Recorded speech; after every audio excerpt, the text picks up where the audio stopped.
Hello everyone. So yeah, welcome back to our IG live as usual on every once in a month. On every Wednesday lah, we'll try our best to find time to have like a sharing session to talk about something related to mental health issues lah. Okay, so for today, what we're going to talk about, Yijing? Today, we are talking about coping mechanism. Okay. Why we want to talk about coping mechanism? Because when we are our daily life, we face like stresses and difficult challenges in our life. Then how are we gonna cope with all these stress and emotions, right? So these coping mechanisms are what will help us in terms of coping with life and all.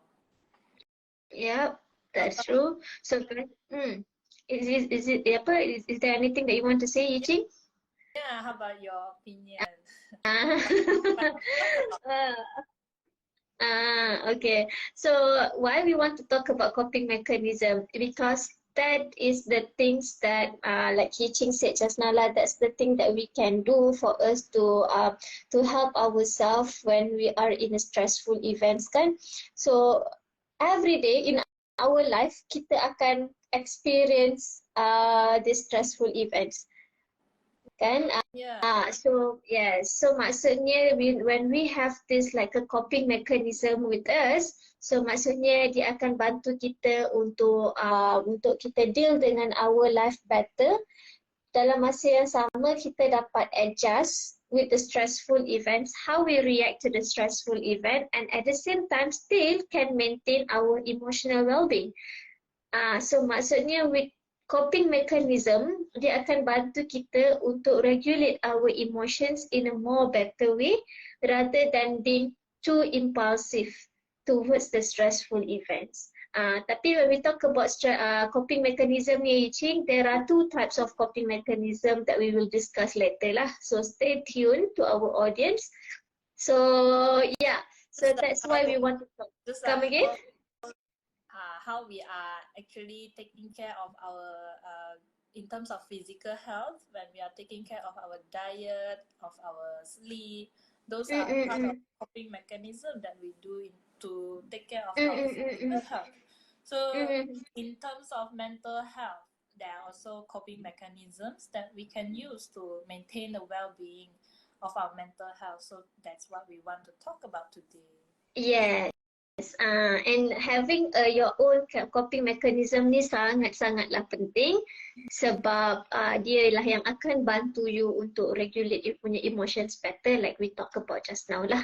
Maksudnya everyone, you guys need to have your own coping mechanism. So macam Yiching, she has her own coping mechanism. Macam I ada my own coping mechanism, and our audience also might have their punya own coping mechanism. And sometimes when we talk about coping mechanism ni, Yiching, it's something that we have to give it a try. Yeah. So kalau kita, yes. Yeah. For one might work for Betul. this person, might work better for this. Apa you punya coping mechanism, Yiching? I like to watch, movies that I like, and also hanging out with friends and family also help me to cope with the stress and all, like especially when after work, then I really just don't do the work related stuff, just do my work personal stuff. That's how I maintain this kind of balance. Alright. Okay, kalau I prefer to macam masak ke, I still cooking. So cooking as part of my coping mechanism, do some physical activities. Ataupun I suka buat lawak. Walaupun kelakar ke tak kelakar ke, tapi if it is kelakar for me, then okay lah, that's a coping mechanism for me. So yeah, our audience also might have different ways of coping mechanism. Maybe you can share with us as well what kind of coping mechanism that you guys have, so that others might want to give a try as well. And ada tak Yiching, sometimes you punya coping mechanism that you would like to give it a try, nak tahulah sama ada this coping mechanism suits for me or not. Tapi end up after you give it a try, then you find it macam tak sesuai je, then try other things. Ada tak macam tu? I think perhaps like going outdoors, going for sports. I did try for a while, but as you know, like as work comes in, as our life responsibility becomes more, so I find it difficult to balance between like how much time I want to give for sports, how much time I want to give for my other responsibilities. So it's like I have to find some way to know what kind of priority I want to utilize. So do I want to prioritize like my other responsibilities, or do I want to move some of the priority towards the sport? So that's also something that I'm still trying to find out the balance, you know. Yes. So I believe that throughout the process of you know which one that suits you better, you mungkin akan give a try dekat benda banyak kali. Yeah. Right? Yeah. And maybe also I tried like in the past I tried like badminton, running, but then basically there's challenges that comes with trying out new things. Yep. Like I have to put in time, I have to put in effort, and sometimes it's exhausting as well, like things like that. So I have to see which one would suits me better in that sense. Yeah, so that's why just later we will discuss also how do you want to determine what are the things that you can consider in order for you to know whether this coping mechanism is suits for you or not. What are the things that you need to look at? Adakah you need to look at the activity itself, atau you need to look at how the activity brings benefit to you in helping yourself, in helping to regulate yourself lah. So that's the thing that we will discuss. Okay, so let's go with our first point lah, Yi Ching. Hari ni kita punya audience tak ramai lah, Yi Ching. Yeah. Okay, tak apa. So, hi Anne, we saw you join our live and thank you for joining us today. So maybe you can share with us also, Anne, what kind of coping mechanism that you always use to help yourself dealing with the stressful events. So yeah, okay, so let's talk about what is coping mechanism actually. So coping mechanism, I would say like tools or like activities ataupun like mechanism that we always use to help ourselves when we are dealing with the stressful events. That's our coping mechanism. Kalau kita tengok the word coping mechanism ni maksudnya cope lah. Mekanisme yang kita gunakan untuk cope dengan situasi yang bagi kita stress, yang bagi kita uncomfortable. So that's what it means by coping mechanism, and it can be categorized as a healthy coping mechanism atau it can be categorized as an adaptive coping mechanism ataupun maladaptive coping mechanism. Healthy or unhealthy coping mechanism. So that's why we're going to discuss about the types of coping mechanism.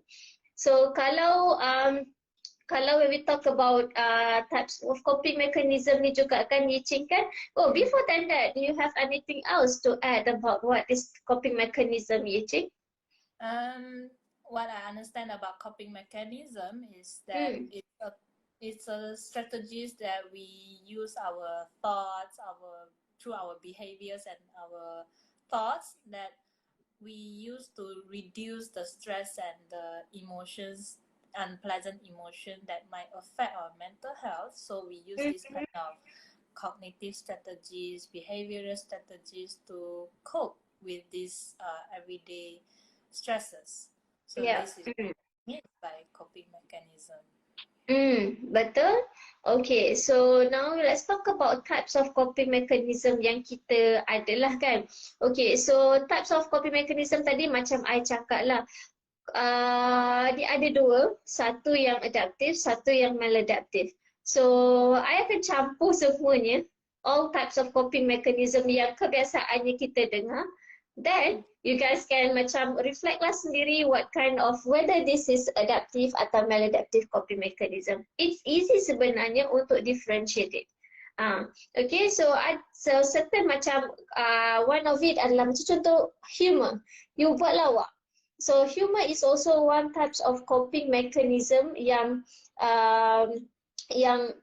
kita biasa buat. Oh, so sorry, the end. Normally, I prefer to put myself on a distance from people, or else I will say something harsh. Sometimes it will take days. Okay, alright. It's okay then if that is your punya coping mechanism. Cuma maybe you can reflect together with us and what do you think of your coping mechanism? It belong to a adaptive coping mechanism ataupun maladaptive coping mechanism. So kalau bahasa yang simple ni sama ada dia sehat ataupun dia tak sehat punya coping mechanism. So let's reflect together about this. Okay, so go back to our types of coping mechanism just now. So contohnya macam kalau macam Anne ni, dia distant dia punya self. So maksudnya mungkin dia try to escape diri dia dengan buat benda lain and distance diri dia daripada orang lain. So escaping is also one type of coping mechanism yang kita selalu ada lah. Kau escape, lepas tu buat lawak, kelakar ke, tak kelakar ke, orang ketawa ke, orang tak ketawa ke, as long as benda tu funny for us, it is a humor for us, then it will become our coping mechanism. Sebab when we do coping mechanism, kita bukan nak buat coping mechanism untuk orang lain kan, Yiching kan? Sometimes I buat lawak je dengan Yiching, tapi Yiching will be like krik dia macam tu tau.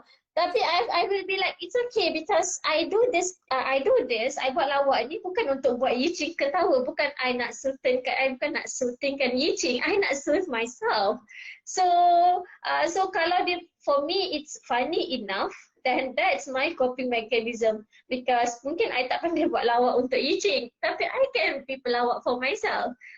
So it's okay because this is where we talk about be mindful juga what kind, when you do coping mechanism, adakah you buat benda ni untuk cope diri, untuk bantu diri you sendiri cope, ataupun you buat benda ni untuk bantu orang lain cope. So that, let's be mindful on that lah. Tapi what we are trying to say here adalah kalau you buat untuk diri you, contohnya you buat lawak ke, you buat apa-apa sahaja coping mechanism, if it is not for other people, it's okay as long as you find yourself comfortable in doing so, and it doesn't harm you more. It can make you, it can put you in a relief state, so it's fine. So macam I cakap tadi, buat lawak, kalau tak kelakar untuk orang lain pun it's fine as long as you enjoy that coping mechanism.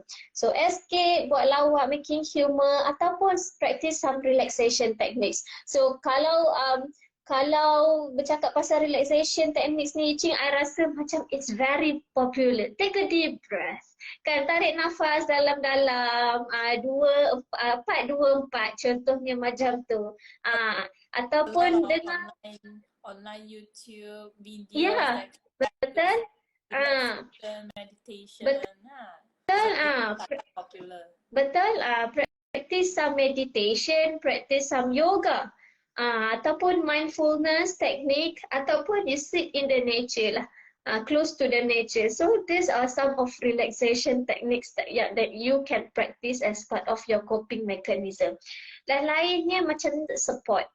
Support ni I rasa is benda-benda yang sangat-sangat penting. Tapi benda yang dia adalah elemen yang sangat penting, coping mechanism yang sangat penting, tapi dalam masa yang sama dia adalah coping mechanism yang susah sangat kita nak lakukan because of lack of trust issue towards people. Sedangkan kalau kita tengok on the things yang kita boleh buat untuk kita tunjuk kasih sayang dekat diri kita, kan ada 3 elemen tau kalau kita nak practice self-compassion Yiching. So the first one adalah when you did a self-kindness act. So bila you buat something yang you berbuat baik, you buatlah apa-apa benda yang baik, so that is what we call as a self-kindness act. Yang kedua adalah sharing. I suka bagi the example macam pizza. Okay, I nak tanya you lah Yiching kan, kalau pizza kan, satu pizza ada berapa slice? Ada banyak slice kan? Ah, Seems to. sedap pula dengan sebut pizza ni kan. Okay, so dia ada banyak slice. So just imagine kalau you dalam keadaan yang macam kenyang, tapi you have a lot of pizza dekat, banyak-banyak slice dekat you. So then you tahu benda ni kena dihabiskan, tapi you don't want to share with people. What would happen to you? I will eat until too full. Dan kalau dah too full, apa yang akan jadi dekat you? Probably if I don't want to share, I will throw away. Yes. So just imagine kalau you bagi that slice yang you ada tu, bagilah dekat kawan-kawan sikit. But at the same time, you still can get one slice untuk you rasa. And the rest tu you boleh bagi dekat kawan-kawan you. So what would happen? Then my friend will be able to eat as well. Then they get to have a share. Dan apa juga jadi dekat diri you?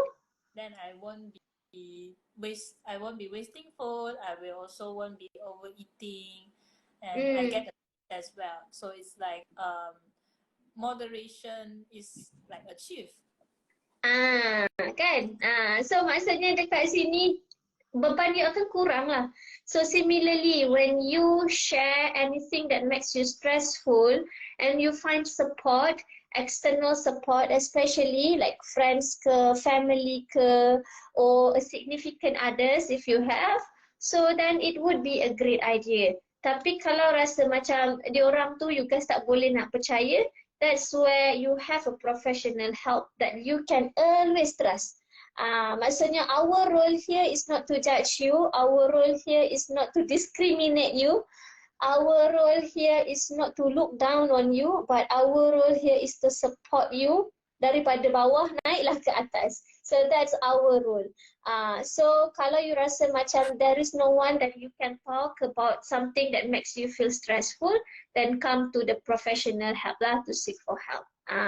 But no matter what I want to say here is getting ataupun seeking some external support is a good idea because dia boleh bantu you macam kurangkan segala beban yang you ada. Okay, so yeah. Oh, macam audience kita dah makin naik lah. Wah, mungkin our audience kita boleh share juga. Oh, I nampak Mr. Azlin, I nampak Adam, I nampak Tu Wei Tang. Mungkin you guys can share with us as well what kind of stressful events what kind of coping mechanism that you guys selalu buat bila you guys berhadapan dengan something yang stressful, so that our other audience also can practice as well. And lagi apa Yicing types of coping mechanism yang kita boleh buat? Tadi kita dah cakap pasal support, kita dah cakap pasal escape, kita dah cakap pasal relaxation techniques, kita dah cakap pasal apa lagi Yicing? Lupa dah. Okay. Coping mechanism, there's like if we want to categorize into like bigger categories, there's like some are for problem focus. So some coping mechanism is aimed to solve the problem or reduce the external challenges.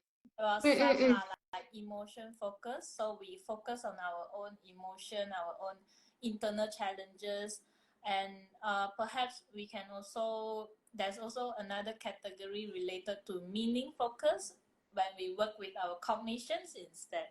So it's like we attribute meanings to things that happen either internally or externally. And then lastly, also the social support that you mentioned just now, seeking for this talking with other people, seeking professional help, those are also social support.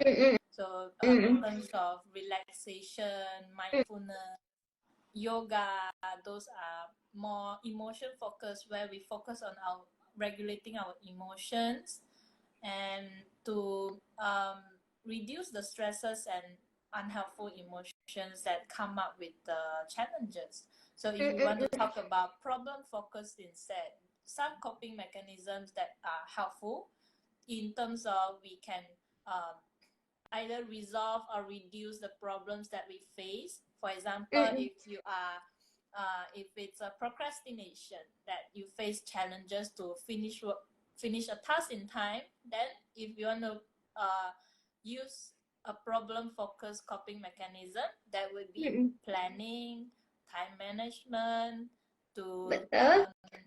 split the task into smaller goals, smaller tasks, to Yeah. help you to finish the task in time. So those are some of the problem-focused coping mechanisms. Okay, betul tu sebab you aim on the problem.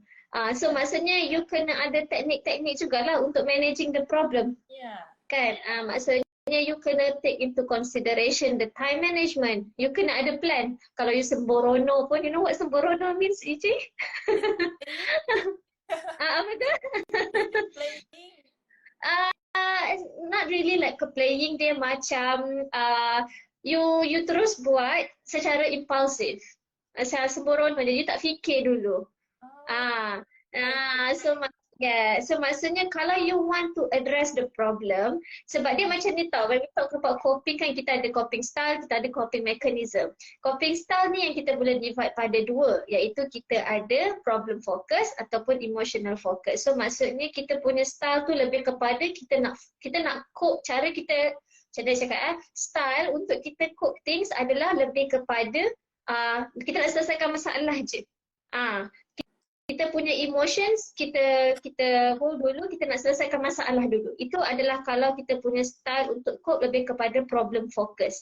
Tapi kalau kita punya style untuk cope lebih kepada emotional focus, that's why kita akan focus on our emotion. Our emotion come first. So neither one, tak kisahlah mana-mana, dia tak ada yang salah. So maksudnya if you punya style lebih kepada problem focus dulu ke, you punya style lebih kepada emotional focus ke, tak apa. As long as masalah selesai. Macam tu. As long as keadaan jadi better daripada segi masalah ataupun daripada segi you punya emotions. It's just in certain cases, there are things that are not meant to be changed. Contohnya maksudnya there are problems that are not meant to be improved or there are not meant ataupun it is not meant to be changed. So maksudnya that's why you have to look at the situation as well lah. Sebab kalau you punya style adalah lebih kepada problem focus, tapi that situation is not allowed you untuk settle the problem. But the most important thing adalah you punya emosi. So that's where you have to change your style to emotional focus rather than problem focus. Otherwise, dia akan lagi menyakitkan diri you. That's where we call as lack of acceptance on things that are not meant to be changed. Contohnya macam itulah. I rasa contoh yang paling senang Yicing untuk talk about this antara problem focus ataupun emotional focus kan adalah bila kita dealing dengan putus cinta lah. Rasa putus cinta lah. Dia macam oh aku nak selesaikan juga dengan masalah putus cinta aku ni. Aku nak juga get back dengan partner aku ni. Dia macam tu lah contohnya kan. Tapi dalam masa yang sama dia punya emosi sekarang tengah tak stable. So when we talk about jodoh, it's something that again out of our control kan. So this is the things yang macam if you are too focused on the problem and at the same time you neglect ataupun you dismiss you punya emotions, you put on hold first on you punya emotions, that's where you akan lagi menyakitkan diri you sendiri. Macam tu. Kenapa kita cakap pasal jodoh? Okay, kita tukar topik je. Okay, alright. So itu adalah coping style, and the second one yang I rasa kalau coping mechanism pula kita ada avoidant dan kita ada active. So active ni bila kita aware apa yang buat kita rasa stress dan kita work on it. Maksudnya kita apply any mechanism yang boleh help kita deal dengan that stressor. Tapi kalau avoidant coping mechanism adalah when you use the coping mechanism to ignore ataupun avoid the problem. So itulah dia yang so that's what we talk about. Macam Yicing cakap tadi lah, problem focus ke, solution focus ke, ataupun coping mechanism what we call as active atau avoidant coping mechanism.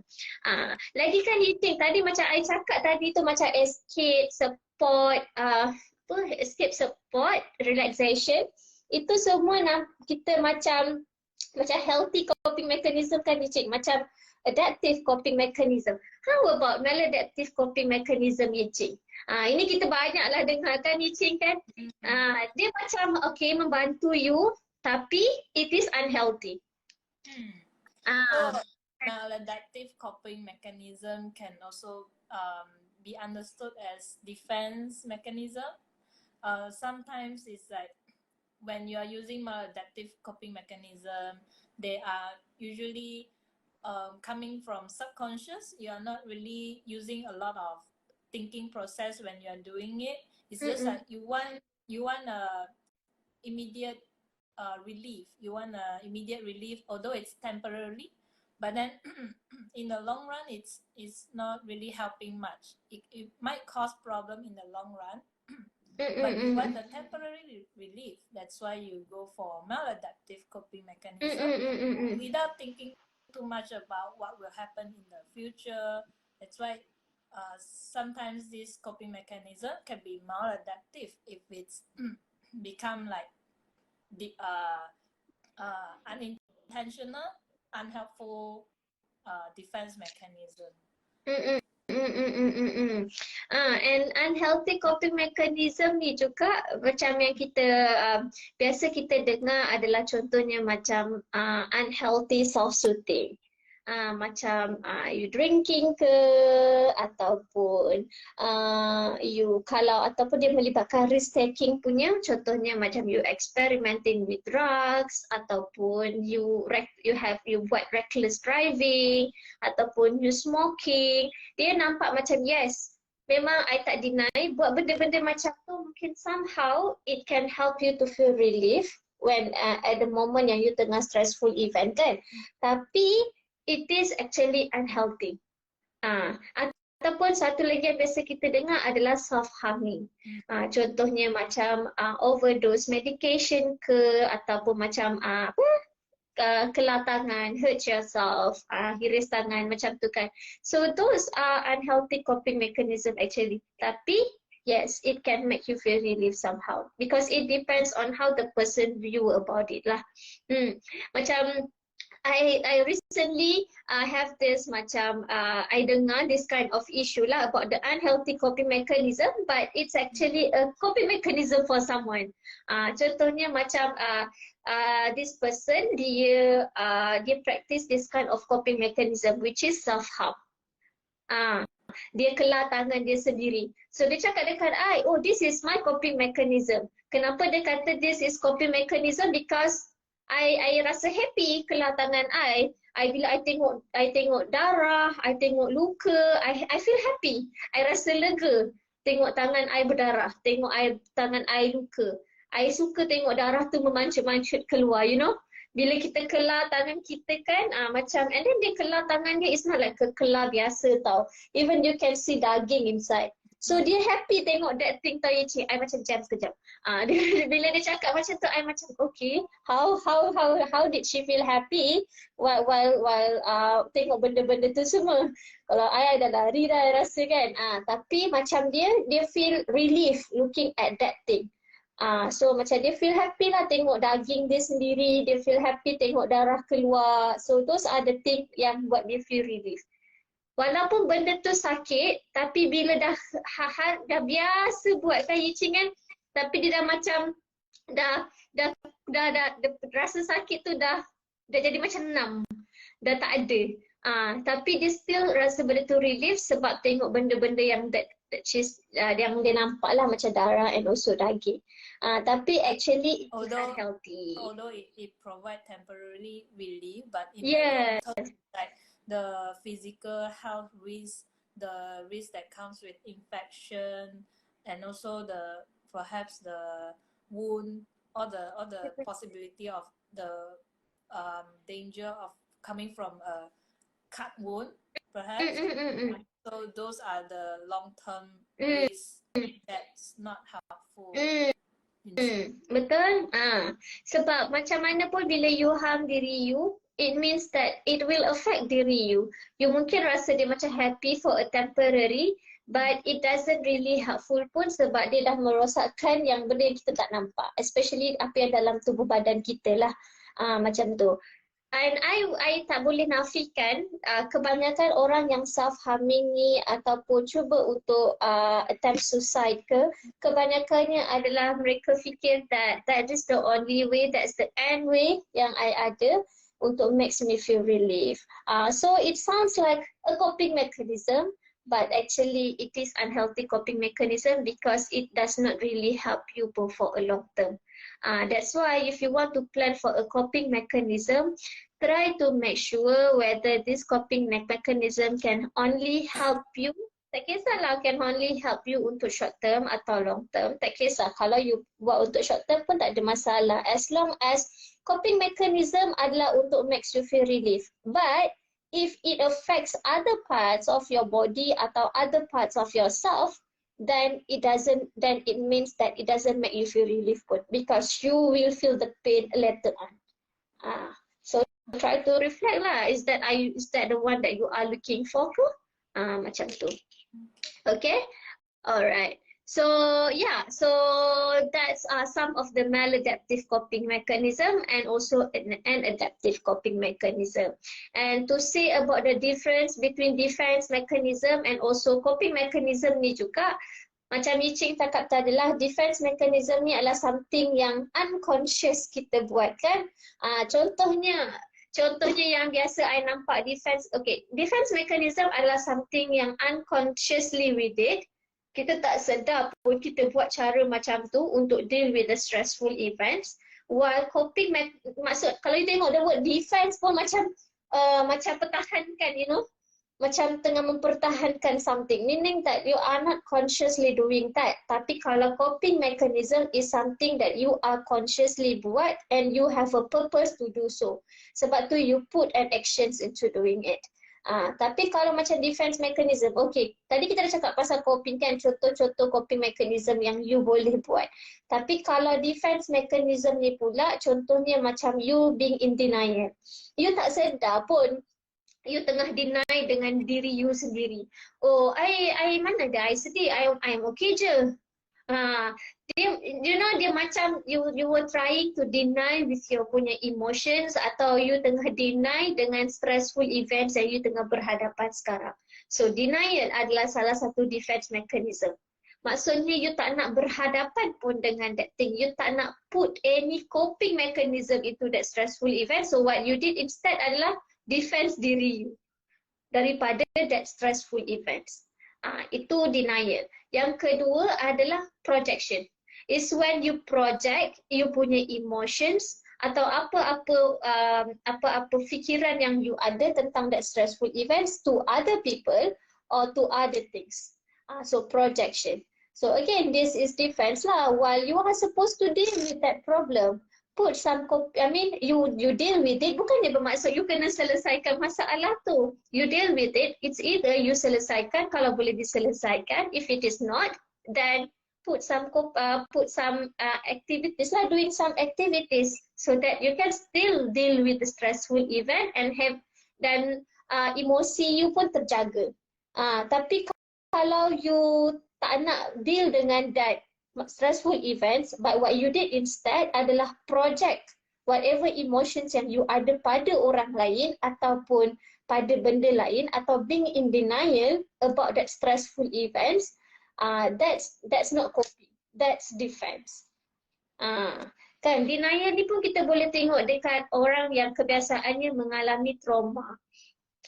So trauma ni memang masing-masing ada trauma yang tersendirilah. Sebab makin kita membesar, our past experience have left us with something yang unpleasant memory lah. So mungkin dia akan meninggalkan trauma. So someone yang ada trauma ni kebiasaannya dia orang akan being in denial.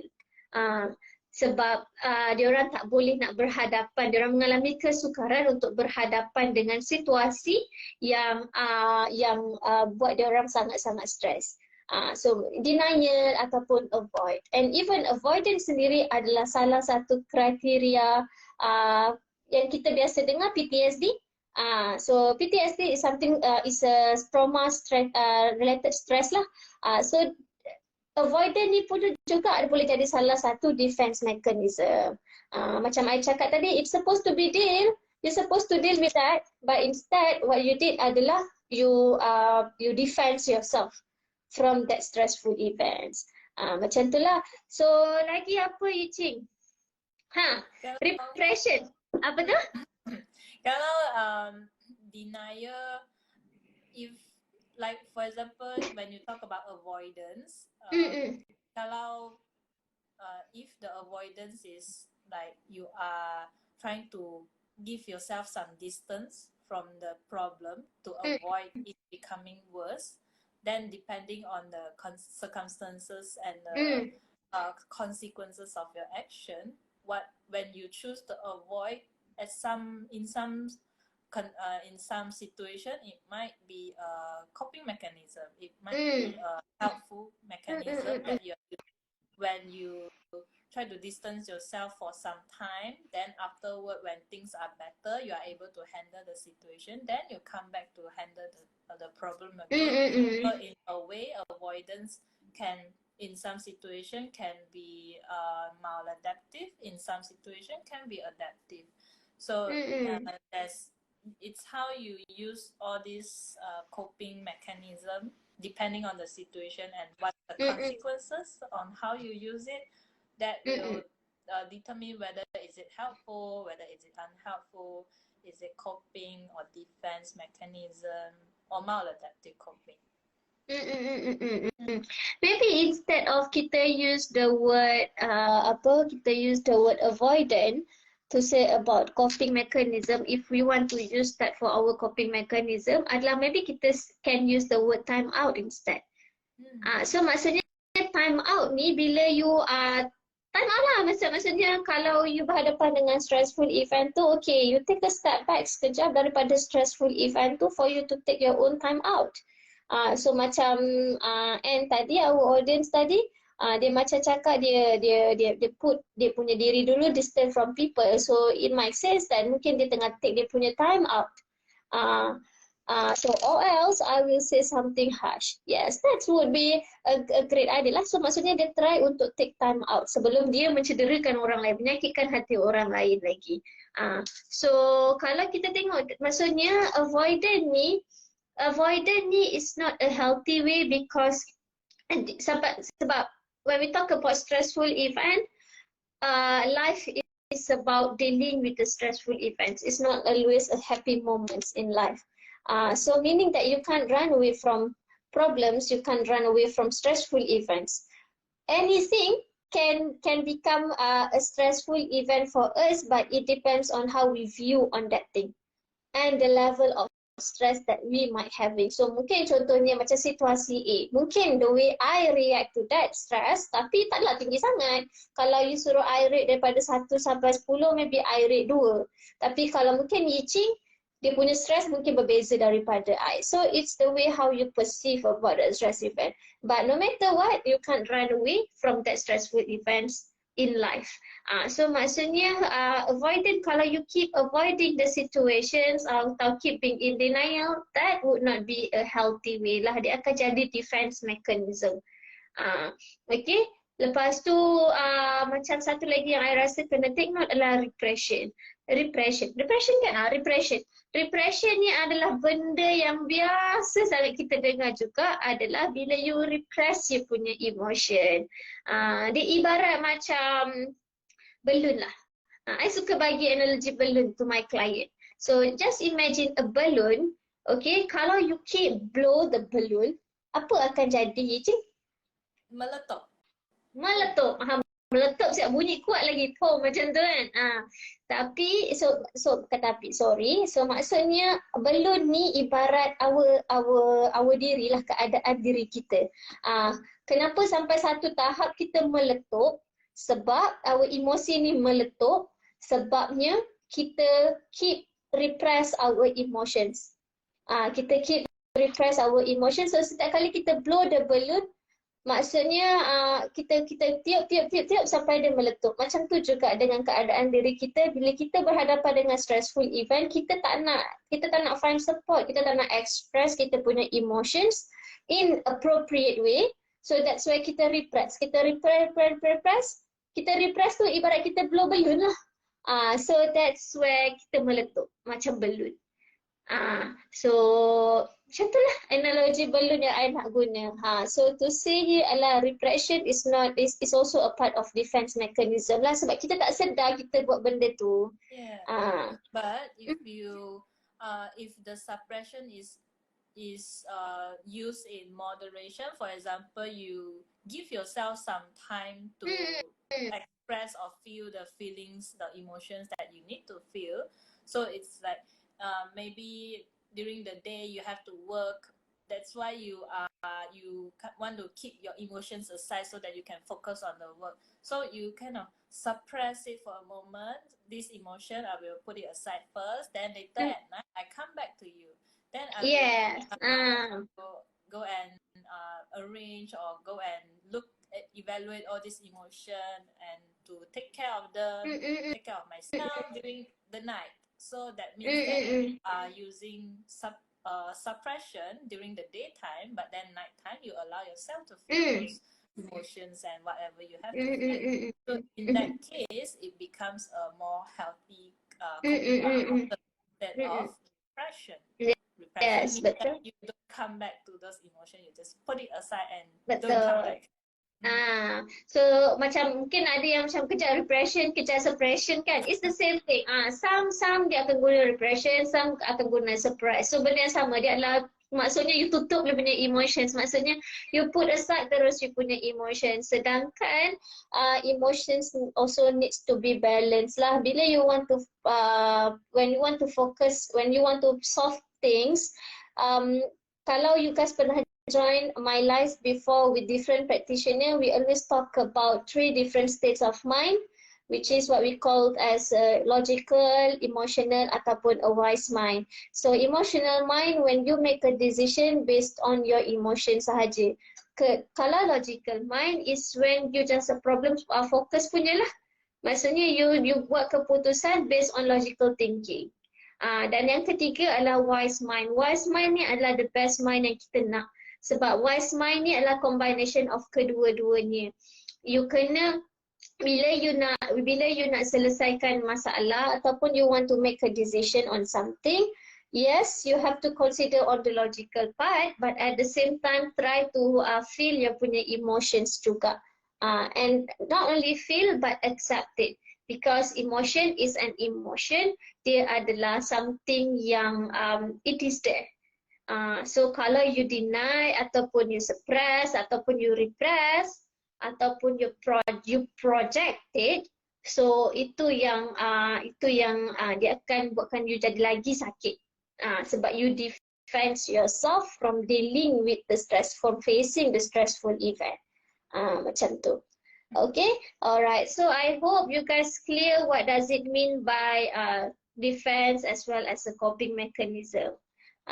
Okay, alright. So Yiqing, so macam kita cakap tadi lah, kita nak juga bagi tahu our audience kan macam mana kita nak tahu yang coping mechanism ni sesuai tak untuk kita. So what are the things that we need to look on? So usually if you want to know whether your coping mechanism is suitable for you or not, you can do a series of steps to evaluate your current situation first. So for example, what kind of stresses do you have in your life? Is it related to work, relationship, personal health, any other stresses that you can identify first? And depending on the stresses, you can evaluate on yourself to look at how you respond to these stresses, to cope with these stresses. So you maybe can write down a list of how you usually cope when you feel stressed, when you feel these emotions, overwhelming emotions. Perhaps you usually go for sports or go eat a good food, go take a nap. You can write down all those and then to see what are the effects this coping mechanism brings to you. How do you feel about this coping mechanism? Do they help you in terms of, is it problem focused or is it emotion focused or is it a form of social support, or perhaps you are using like deriving meaning out of all these situations. So you can identify what kind of coping mechanism you're using, and then whether is it helpful. If it's unhelpful, if you think that perhaps the list that I have currently, I want to improve, I want to add new things, I want to try new things, then that's where you can explore new stuff. And then the same procedure of seeing whether this coping mechanism, are they focusing on the problem, focusing on yourself, or what kind of effects do they bring. And if you think this new coping mechanism is what you would like to incorporate as a part of your daily life, then you can start to make it a habit. Practice it regularly, on daily basis or weekly basis. Depends on what you prefer, because everyone has their own style of using all these coping mechanisms. So you can make a habit of your own individualized own coping mechanism. Then that's how you can improve and evaluate your own coping mechanism. And one more thing that you guys can do adalah always monitor you punya emotions. What do you feel after you perform this certain coping mechanism? Contohnya, this way you can rate ataupun you buat like a list ataupun a timetable. Contohnya hari Isnin pukul 8 sampai pukul 9 I buat macam ni. You punya coping mechanism ni sometimes bukannya buat bila you dalam keadaan stress je. Anytime kalau you rasa macam dalam keadaan tu you macam you tak ada apa-apa yang stress pun, tak ada apa-apa yang buat make you happy either. So you boleh je buat you punya coping mechanism as part of your routine. So that dia akan jadi lagi advantage lah for you, sebab nanti bila you dalam keadaan stressful event, you already have something in your mind because it already become you punya routine. Macam tu. So what you can do adalah every time you did something as part of your coping mechanism, try to monitor you punya emotion before and after. Contohnya lah, masa tu you sangat-sangat stress. Okay? You sangat-sangat stress ke, ataupun you sangat-sangat takut ke, sedih ke, marah ke. Okay. Then you rate you punya emotion from 1 to 10. Okay, then after you buat you punya coping mechanism. Buatlah apa sahaja yang adaptive coping mechanism, ya. Kita tak encourage the maladaptive coping mechanism walaupun dia adalah coping mechanism. So buat anything yang adaptive yang belong to adaptive coping mechanism, and then cuba tengok you punya emosi after that. Is it getting better ataupun tidak? And not only that, not only you punya emotions ada perubahan ke tidak. Emotion punya perubahan jangan expect dia jadi kosong. Contohnya macam kalau you kata stress ataupun you kata you are anxious, tapi lepas tu you buat dia jadi macam terus tak ada rasa anxious langsung, tak ada rasa stress langsung. That's not, itu tak make sense. Sebab emotion come again? Too high expectation, especially if you're starting a new habit, the expectation might have to adjust a bit. Ya, betul. And betul. So you baru nak mula buat benda tu, benda baru, tapi you expect macam dia kena bagi perubahan dekat I secara mendadak. Kalau tak bagi perubahan dekat I secara mendadak, maksudnya tak sesuai untuk I. Tak maulah gitu. Dia kena, you punya expectation janganlah yang tidak-tidak. Kena yang realistik. Maksudnya you baru buat benda tu, so give a time untuk diri you fit dengan rasa sesuai dengan dia. Mungkin mula-mula tu you akan rasa macam dia tak adalah kurang banyak, tapi at least contoh sebelum you buat that coping mechanism, you punya anxious 10 or 10 out of 10. Tapi bila you buat mungkin dia jadi 9, 8, okay lah. It's better than nothing. Janganlah expect, dia kurang, I nak dia kurang pada 1 terus. Ataupun, I target lepas I buat ni terus kurang kosong. Tak ada rasa takut, tak ada rasa anxious. Itu lain macam tu. And plus, when we talk about emotions, kenapa I minta you rate from 1 to 10? Because there is no such thing of emotion as 0. Sebab kita ni semua manusia. So kita ada emosi and we deserve to feel whatever that we want to feel because we have been triggered. So kalau macam you are anxious, jangan expect dia tak ada zero langsung sebab kalau you are dealing with something that makes you feel fear atau something that makes you feel uncomfortable ataupun anxious, it makes sense untuk you feel anxious and it is okay to feel anxious. Cuma yang kita tak nak adalah dia jadi sampai 10 out of 10. That's why kita try to apply coping mechanism, so at least maybe we can try to make it 5 to below. Macam tu. So that's why we need coping mechanism lah.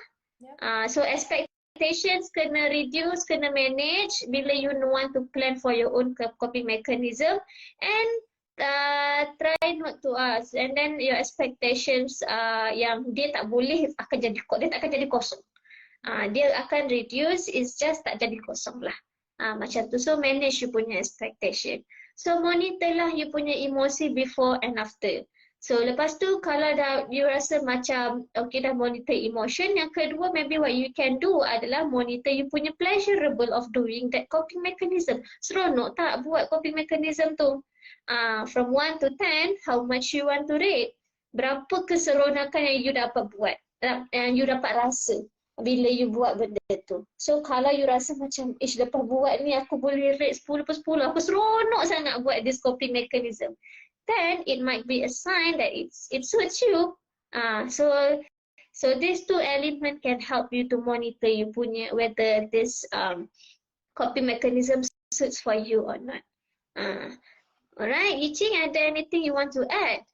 So I think the main point I would like to highlight today is that whenever you are using a certain coping mechanism, it would depends on the situation and how you use those coping mechanism to know if it's adaptive or maladaptive, especially how you can know if it's adaptive or maladaptive. It's true whether you are giving it enough cognitive consideration, whether you are thinking through whether is this something that after you think through that you want to do this, or is it something that you just do it because of an impulse, because of some subconscious urge that you do this coping mechanism. And other way to evaluate is to know what's the consequences it brings, what's the effect it brings to you and the people around you, because we are living in a society. It's just whatever you do, you might affect other people as well. So when these effects affect other people as well, this you have to consider whether is it a beneficial or detrimental effect, whether is it helpful or not helpful for you and other people. So sometimes even if some coping mechanism, you think that you benefit from it, but perhaps it might harm another person, then perhaps that's not really suitable for a person to use in that context.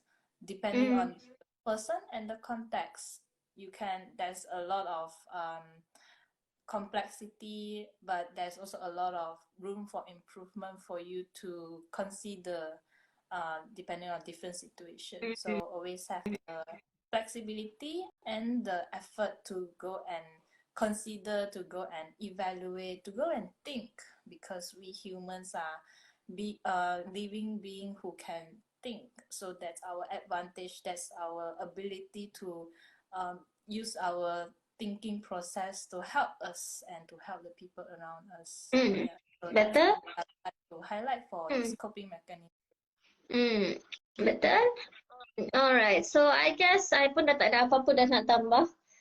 It's all been said already. So kalau our audience have questions to ask, feel free to ask. Sementara kita ada berapa minit lagi ni? Kita ada 3 minit lagi sebelum kita end our live today.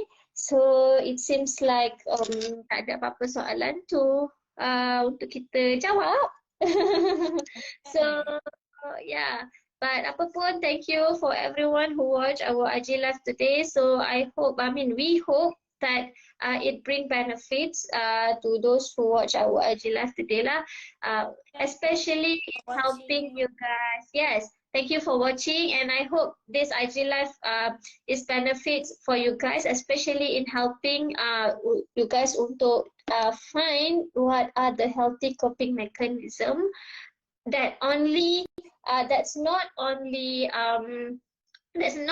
help. What are the coping mechanism that's not only healthy but also suits for you. Itu yang kita nak. Kita tak nak is only healthy, tapi kita nak dia juga suits for you, because kita nak guna coping mechanism ni for long term kan, kita tak nak guna for short term only. So kalau kita rasa macam benda ni healthy tapi benda ni tak sesuai dengan diri I, tak sesuai dengan my capability, kemampuan I, dan mungkin kita kena tukar, kita asyiklah tukar kita punya coping mechanism. Walaupun pertukaran tu is allowed, tapi try to find something that suits for you.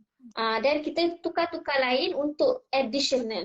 Tapi at least ada something that you can say that, oh, ini cara I, ni my coping mechanism. You got what I'm trying to say? Kalau asyik tukar pun dia jadi macam inconsistent tu pun macam tak healthy jugalah. Okay. Alright. Okay, so I guess that's it from both of us. So hope to see you guys again in our next IG live next month. So till then, bye bye.